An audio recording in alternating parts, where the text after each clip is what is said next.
नमस्कार जय माँ शारदा सांग मैंने केमी अच्छा आपण मैंने आशा करुँच आपण भले थे मु पूरा बढ़िया अच्छी तो समस्त को सकाल शुभकामना भावुँ समस्त बहुत भले थे मुझे बहुत भले अच्छी गोटे जिनस कह तो आपण मानक गोटे पार्सल देखुन यहाँ यहाँ आज्ञा 120 टका दाम किंतु यही पार्सलटा आज सका जड़े कस्टमर कहले कैंसिल करने तो जेहेतु कहले कैंसिल करने ये कस्टमर होचने आमर सबल सिंहपुर जड़े कस्टमर से प्रत्येक दिन पार्सल नियंती सब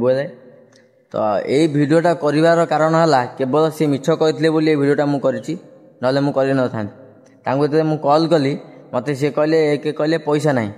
ठीक अच्छे द्वितीय कथा कहले मु घरे ना तो जेहेतु आप मत कहले सी घरे ना घंटा माइली घरे बाजिला तो कॉलटा भी कर कथा मत शुगिला सी घरे थे मुझे कहली आप घरे थी मिछ कहीं कहली ना मुझे तो पार्सल रखी तुम नहीं जाओ मुझे रखी पार्सल घरे जड़े कहले 120 टका पार्सल मुझे दौर रखिदियो ना ना ना मुझे रखी जिते कैंसिल करने चाहूली कैंसिल है से मुझे रखी यहाँ मुझे कैंसिल करने चाहे मुझे कहली देखो सिफ्ट हो मैंने कैंसिल हेनी आप रिसीव कर रिटर्न मार दिखाँ किसी नहीं तापर आउ गोटे जिन जानते आम आसू पार्सल देवा आपंकर आमर आधे परसेंटेज खराब हो बहुत लोग जापार आधे परसेंटेज खराब हो समस्ते बाहाना देखा कि मु घरे ना मु मेडिकल पलि भल मंद कर समस्ते एम देखा तो यहाँ गोटे कथा कह एमती के हैरान करें कहीं 70-60 पार्सल लेके आसिले आमे केते प्रेसर रो सेटा आमे केवल जानिछु तो रहउची जय मां शारदा।